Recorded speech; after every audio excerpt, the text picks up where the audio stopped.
So assalamu alaikum brothers, fatan kuna cikin ƙoshin lafiya kamar yadda nake.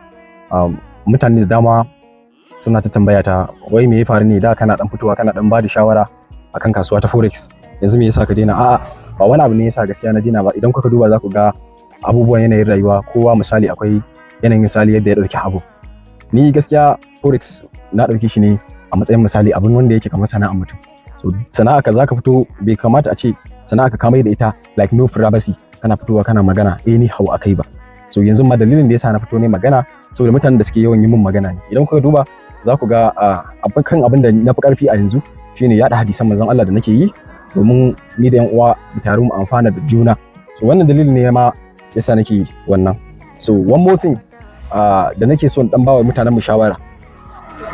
Mutanen mu suna wani kuskure guda daya. Kuskuren da suke yi suna zuwa su yarda da cewa wai idan ka dau kuɗi ka bawa wani ya juya maka a kasuwar forex yafi. Gaskiya ba haka bane ba.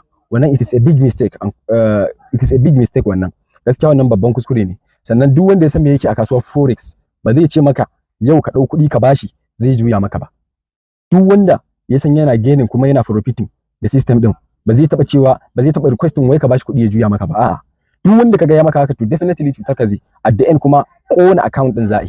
So wannan kuskure ne wanda ya kamata ƴan uwa a hankalta a kiyaye. Ku daina daukan kudaden ku kuna bayarwa kuna cewa wasu su juya muku. Wanda ma ku je ku join Signal Group. Kamar yadda kuka sani yanzu muna kwata 3. So yawancin abubuwa na yanzu gaskiya na fi mai da hankali a Telegram. Misali har trading advice kake bukata. So ina dan dorawa jifa a Telegram dina. A Telegram ko kuma Telegram status ko kuma WhatsApp status nawa. So idan irin misali trading advice kake bukata to kai tsaye ina recommending ɗinka zaka iya bibiya na a Telegram dina. Akwai free Telegram group dina akan bio dina. Idan kuka duba za ku gan shi, so za ku iya join a nan insha Allah. Sannan kamar yadda kuka sani discipline gaskiya, discipline wannan abin shine nan yake ciwon mutane tuwa ƙwarya. Wasu mutanen suna tunanin cewa kawai zama profitable trader shine wai iya strategy, wanda hakan definitely mistake ne, ba shi bane ba. Discipline ɗinka iya yanayin yadda kake da discipline a kasuwa, iya yanayin yadda zaka yi making da ita. Sannan kuma iya yanayin yadda baka da discipline a kasuwa, iya yanayin yadda zaka rinka shan wahala a koda yaushe a kasuwan forex.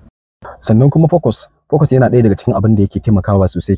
Kai focus akan discipline ɗinka, sannan kai focus akan abin da kake yi. Let assume idan kuka duba wannan trade ɗin da nayi za ku ga almost abin da ya bani za ku ga 10 RR ne. Idan kuka duba za ku ga hallau alhayi halin dai game da masu son su koyi trading, akwai free channel ɗina wanda nake gudanarwa. Ku je YouTube ku sa Dr. Muhammad Dr. for Forex YouTube channel. Akwai lectures akan forex wanda na riga na gudanar da su. Strategy, babu wani strategy tun daga kan ICT da MCMC da ba a gama shi ba. Ku je ku yi searching wannan YouTube channel, ku je ku bibiya karatuttukan da aka yi a cikin wannan YouTube din, don Allah da za ku amfana da abubuwa mabambanta. Sannan kuma ga wanda suke misali buƙatar su join na 3 months Signal Group nawa, saboda akwai 3 months Signal Group, so su kuma za su iya yi min magana a wannan number. So wannan kenan shine dai a takeici. So Allah ya tabbatar da alkhairi, Allah ya bada sa'a. Stay focused and stay disciplined. No matter what happens, never ever trying to give up. Masha Allah.